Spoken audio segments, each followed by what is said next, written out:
What's up mga kababayan? News That Matters here. Dito sa video natin ngayon ay ating panoorin o pakinggan itong mga nagbabagang balita. Mukhang di na mapipigilan ng taong bayan at ni Tatay Digong itong adhikain ng kasundaluhan na magkudeta na laban sa bangag na administrasyon. Ako naman po, paano ba naman kasi mga kababayan, ang ating mismong Tatay Digong no, ang kumausap dito na tigilan ng mga militar ang ganitong klaseng hakbang no, sapagkat masyadong mabigat ito na kanyang winika na palampasin na lang ang administrasyon na bangag hanggang matapos. Ngunit sa kasamang palad, mukhang hindi kumbinsido no, ang mga kasundaluhan natin sa tugon ng dating Pangulo na si Tatay Digong na di umano parang hindi na mapipigilan ng mga ito once na naging buo na ang kanilang kalooban na magsakripisyo para sa bayan. Mapatalsik lamang ang bangag na administrasyon. Grabe yan. Pero bagong lahat mga kababayan, huwag niyo po sana kalimutang mag-like at subscribe para updated ka sa mga uploads ko araw-araw. Dagdag pa nga na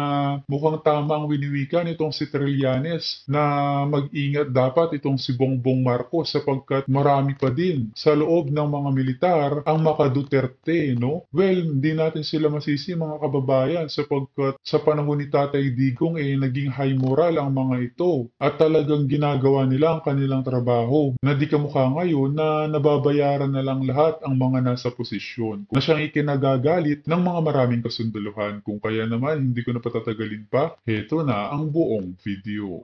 Na kinausap na si Pangulong Duterte ng mga military officer, active and retired, na gusto na daw nilang bumitaw sa gobyerno. Saan ko po ba nakuha yun? Invento lang ba ni Banat Bayan? Hindi po. Eto, panoorin nyo ito. Mismong si Panelo ang nagsabi. Alam naman po natin si Panelo nakakakausap kay Pangulong Duterte. Lahat sila, alam mo, maniwala ka. Si Presidente nga ang pumipigil sa military. Ayaw niya ng coup. Ang dami na lumapit sa kanya. Ayaw ko ng bloodshed. So, you're saying that active and retired military personnel ay lumalapit kay dating Maraming lumalapit sa At kanya. sinasabi pong ano? O edi, ano pa? Ano po? O edi, mag-take over sila. Oh. Ayan, malinaw na malinaw. Mas malinaw pa sa malinaw. Maraming lumalapit kay Pangulong Duterte, active and retired, na sinasabi nila kay Pangulong Duterte, gusto naming mag-take over na. Ano sagot ni Pangulong Duterte? Ayaw niya ng kudeta. Kasi kahit nung presidente That's pa yan. serious. That's serious, sabi. Hindi serious yung joke yan, joke. Nagjo-joke ba si Panelo? Hindi. Sinasabi niya, serious yung binitawan na yun. Presidente pa yan. Hindi ba, iniiwan kami sa cabinet niyan. Sa galit niya, Grabe, iniiwan siya. Grabe naman si Duterte. Iniiwan siya sa cabinet. Buti nakahinga kayo. Ibang cabinet. May cabinet meeting pala. Kumpletuhin mo kasi Atty. Panelo. Baka mamaya yung mga tangan-tanso, isipin nila, ay, asama ng ugali ni Duterte, iniiwan ng mga sekretary niya sa cabinet. Gustong patayin. Alam mo naman, tanga yung mga tanso, tsaka mga pinklawan eh. Di ba? Tanga yung mga yan eh. bahala na kayo, magkudita kayo kung gusto niyo. Ayoko na dito sa gobyerno to. Di ba? Ganon. Yun din ang sinasabi niya. Kung gusto niyo yan, pero ayoko ng bloodshed. Ayokong madugo. Hindi ba sinasabi niya, hintayin niyo na lang, patapusin niyo na yung mama. Ayun, sa totoo lang, between us, talagang yun ang gusto ni Presidente. Ayun na nga. So ayan po, malinaw na sinasabi ni Panelo na sinabi daw ni Pangulong Duterte sa kanya na marami nang lumalapit retired and active military officer na gusto nang mag-take over.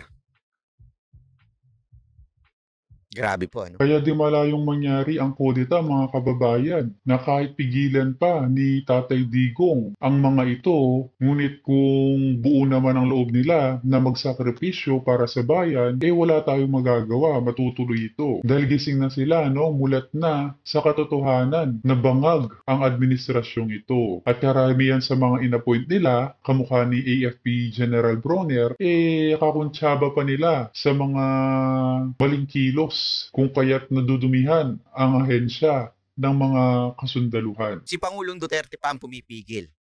Kasi nga si Pangulong Duterte ay, pag nakausap niyo po siya, he is always sa batas. Gawin ng tama, legal na paraan. Abogado siya eh. Kaya nga ang galing ng mga sagutan niya sa Senado. Kasi nga alam niya yung batas. Lahat ng bagay dapat gawin sa tama at sa legal na paraan. Dahil ayaw niya na magkaroon ng bloodshed. Ayaw niya na magkaroon ng parang halimbawa in the future that merong ginawang hindi maganda at illegal. Ang galit na galit siya, di ba? Doon kila Trillanes yung nagpunta sa Oakwood. Gagalit siya kung ano lang daw ang ginawa ko, hindi pumitik lang daw ng kung ano-ano doon. Sabi ni Pangulong Duterte. Di ba? Kasi nga ayaw niya ng ganyan. Pero, sa tingin ko, ayon sa narinig ko kay Panelo, na sinabi daw ni Pangulong Duterte, marami na ang nagigising at gising.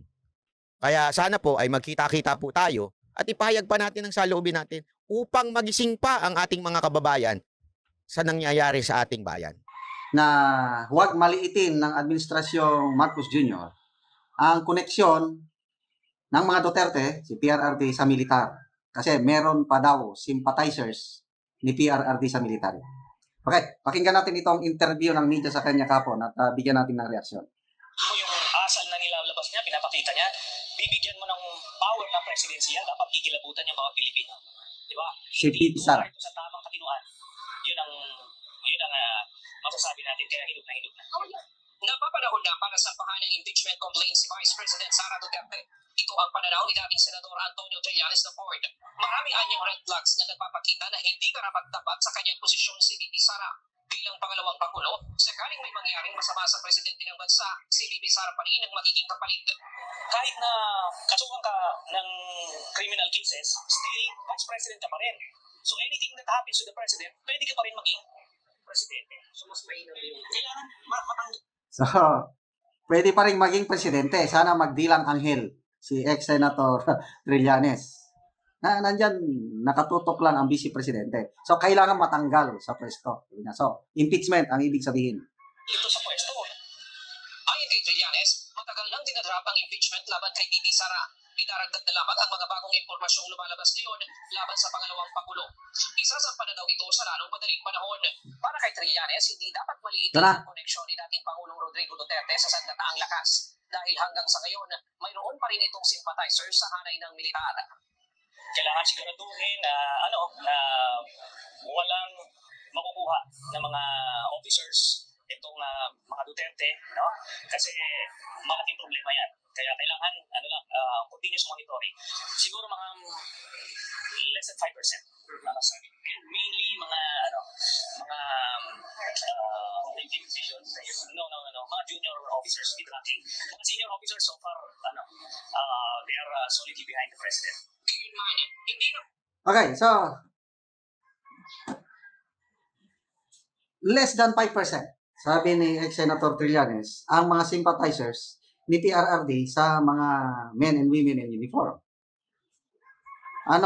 Agree ba kayo na ganun lang kaliit? And then, karamihan, mga mid-ranking officers, junior, captain, siguro, major, captain, hanggang mga sarento. Yun ang tingin niya ng mga sympathizers ng Duterte. Higher ranks, hindi na. Agree ako doon, itong mga higher ranking officers, hindi na yan makikisama sa gulo sa politika dahil nakataya yung career nila eh. Ang mga younger ones, idealistic pa yan. Meron mayroong follower ni Crisette Laureta Chu, ordinary soldier. Galit na sa nangyari kaguluhan sa politika, yung panggigipit ng mga Duterte.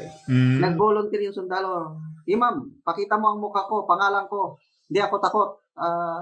Handa kong ipaglaban ng patayan ng mga Duterte. Ganun ang katapang yung sundalo. Mabuti na lang din na Totoo yan mga kababayan, marami pa din talaga na mga kasundaluhan at kapulisan, no, na gusto maituwid ang mga mali na nangyayari ngayon. Kaya may pag-asa pa talaga na mabalik sa dati, no, sa dati na mapayapa at malinis ang ating bansa. Basta maupo lamang ang mga Duterte. Sino ba namang hindi magmamahal sa isang Tatay Digong? Siya nga ang dahilan kung bakit tumaas ang sahod ng mga PNP at AFP, no? At hindi lang yun mga kababayan. Si Tatay Digong din ang dahilan kung bakit tumaas ang respeto ng taong bayan sa mga kapulisan at kasundaluhan natin noon. Dahil nga naging kakampi sila sa pagsugpo ng mga karahasan at kriminalidad sa ating bansa. May wisdom si Crisette Laureta Chu, hindi niya pinakita yung mukha. Bliner niya, tinakpan yung pati pangalan, wala. Kailang inilagay niya yung yung message ng sundalo na hindi siya takot na malaman na siya Duterte supporters. Ganyan itong mga lower ranks, mainit pang dugo,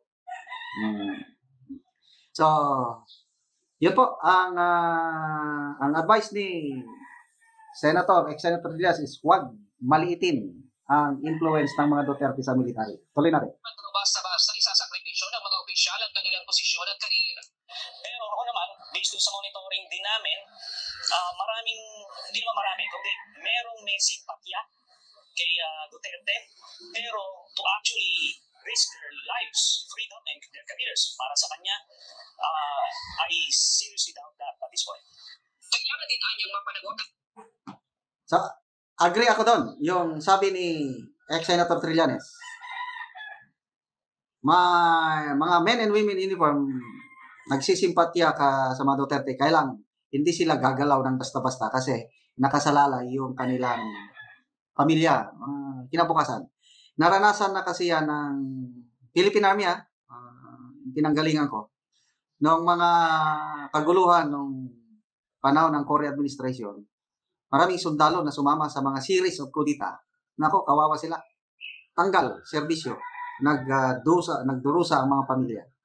Ang mga officers na nabigyan ng amnesty, yung mga sundalo na discharge, nawalan ng trabaho. Kaya, maingat na po ngayon ang mga active soldiers.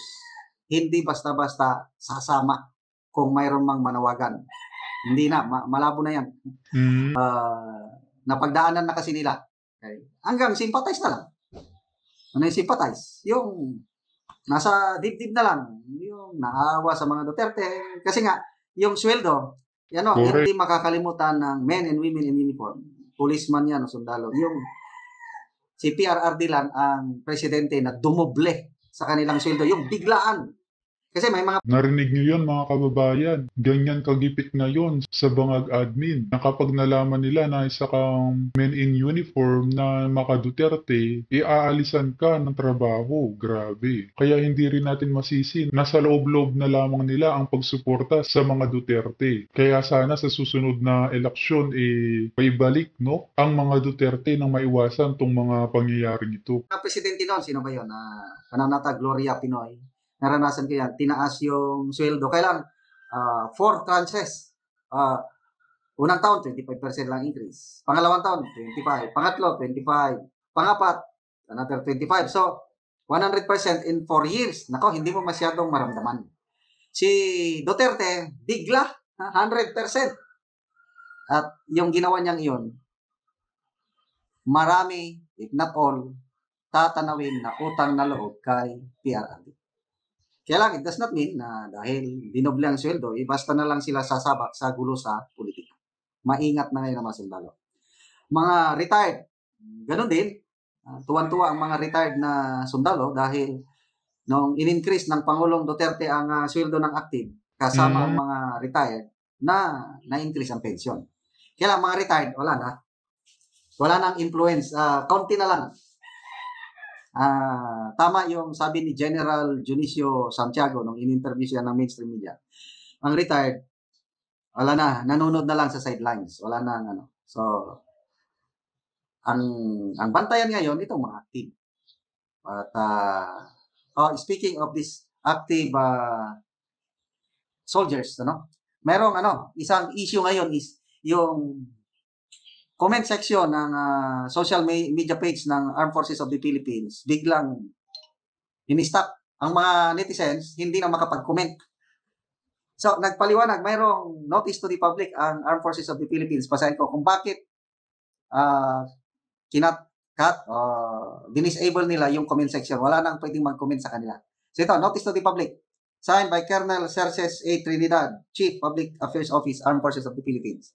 We are temporarily disabling features on our official Facebook page to deny trolls a platform for their suspicious activities.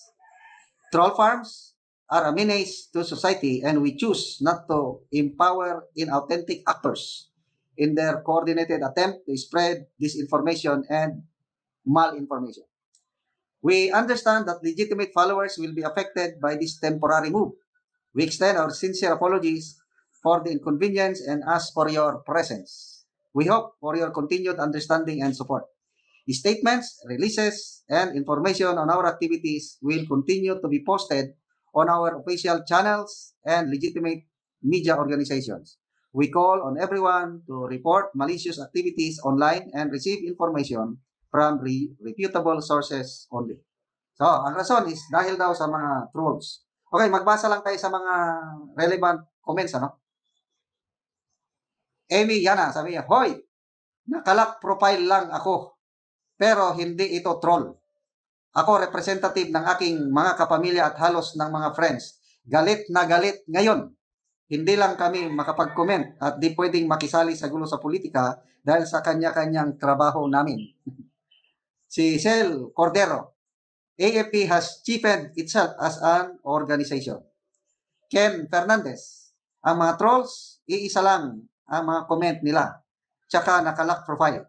Kaya minsan, nag-comment din ako ng 15 to 30 trolls, di sila makaribat kay totoo naman. Hahaha. Tsaka ang issue pa sa kanila ang 125 million at China. Kaya sabi ko, move on na kayo. Dami na issue kay BP. Baka di kayo masahuran, katapusan na. Yosa Alinob Sawitan, are they talking about themselves? Hindi kasi tayo trolls, but they are. So, maraming nagreklamo itong pagsara ng AAP sa comment section ng kanilang. Anyway, bahala na po ang taong bayan magpasya. So, ipagdasal natin ang ating bansa na sana malampasan itong pagsubok na ito sa kasaysayan, political situation sa ating bansa. Kay BP Sara Duterte, kitang-kita nyo naman. There were tens already. There were already, sabi nga ni BP, meron na hong threat sa kanya. Documented threat. At ang kalaban niya na ngayon, ang ino-oppose niya na ngayon, walang iba ko, hindi ang gobyerno. So, hindi sa madaling salita, hindi ho masasabing secure kung may pulis na nandyan. Hindi yun, sabihin, hindi ho yun matik. Hindi ho yun matik na, PNP naman yan, bakit kailangan hawiin? Hindi po. Kaya nga merong special unit to protect the Vice President. Naintindihan ho natin? Ang nakakalungkot, dito ako nalulungkot. Bakit? Hindi man lang na ipagtanggol ni AFP Chief. Ano kaya ang sagot? Hindi, ako ano kaya ang sagot? Eto kaya ang sagot?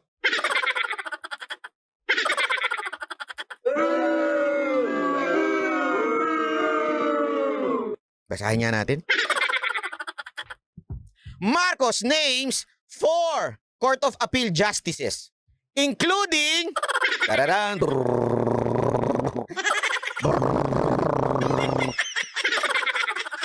military's chief sister. Aba, sino kaya chief yan?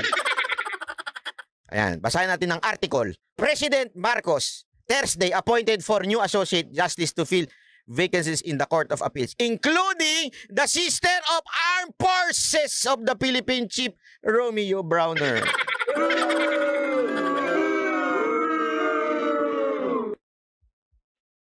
The newly named CA associates, ayan na, including Marietta Browner.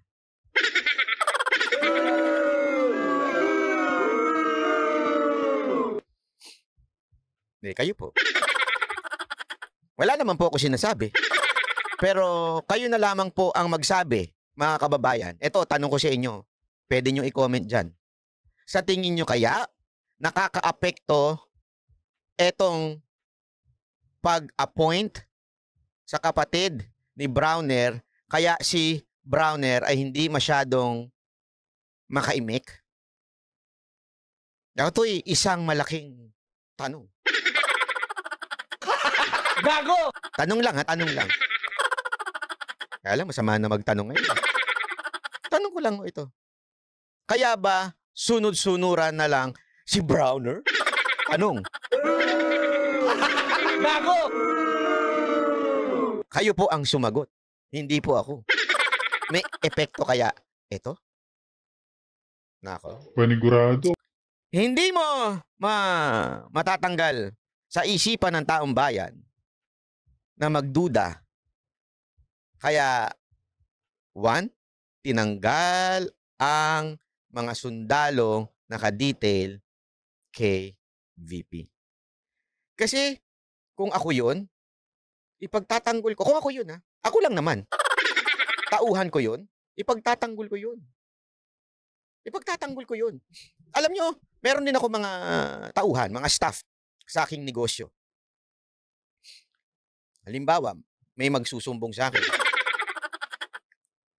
Halimbawa, may susumbong si Toto. Si Toto, magsumbong sa akin si Toto. Taga-Balukod yun eh. Susumbong sa akin, sir, ganito yung ginawa, ganyan. Itong sound system na ano, yan. Even if, alam mo yun, meron akong hint na medyo nagkulang din si Toto. Halimbawa lang. Kahit pa paano, since trabaho niya ay ayusin ng technical ng grupo ko at merong ayaw pumayag na pakialaman ng mixer nila. Yung sa sound system kasi may mga epal na ganun mga sound system na galing-galingan na hindi nila alam, nasa kontrata ko yon na kami ang magkocontrol ng tunog namin. Minsan may nagagalit. Minsan, dahil doon, i-insist ni Toto, sir, kami po ang kasi nasa po namin yan. Tapos, magkakasagutan ng konti. Ipagtatanggol ko si Toto. Bakit? Tao ko yun eh. Trabaho niya yun. Based on my utos and based on the contract that I have with the client, nakasulat doon.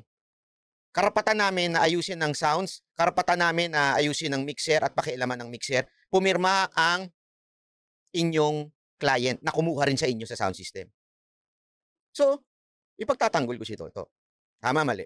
Hindi yung lumapit sa akin, sir, nag-away kami ay, ikaw kasi, gago ka eh. Relieve ka muna dyan, palitan ka na ng ibang tao. Hindi, ipagtatanggol ko yun kasi ginawa niya yung trabaho niya eh. Ngayon, kung meron mang pagkakamaling ako nang kakausap sa kanya. Pagkatapos na magawa niya yung trabaho niya, ako kakausap sa kanya, uy, next time, kahit sigawan ka, wag ka makipagsigawan. Sasabihin ko. Pero on the spot, ipaglalaban ko siya. So what do I mean? Sana ganun ang ginawa ni Browner. 'Di ba? Sana sinabi niya, hindi, this is the job of my people to protect the Vice President. Tapos after next time naman, wag mo naman tamigin. Medyo magpasintabi ka naman. Naintindihan niyo ibig ko sabihin? Kaya lang,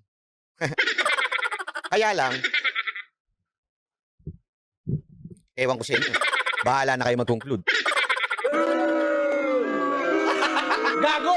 Bali-balita nga na ayaw ng mga kasundaluhan dito sa AFP chief na si General Bronner, no? Dahil nababayaran di umano ito. Grabe. Nabuong akala ng karamihan haka-haka lamang, chismis lamang ni Madam Maharlika. Ngunit napatotoo na naman ang balitang kaya kumakapit itong si Bronner sa bangag na administrasyon dahil gusto niyang papasukin nga sa Court of Appeals ang kanyang kapatid. Ay nako, saan patutungo ang ating bansa kung lahat na lang napagagamit, mga kababayan? Naintindihan niyo ibig sabihin, mga kababayan? Di ba? Tapos sasabihin nila hindi ginigipit si Bipa Sara Duterte? Anak ka na yung wedding. Wag tayo maglokohan. Di ba po? Naglolokohan tayo eh.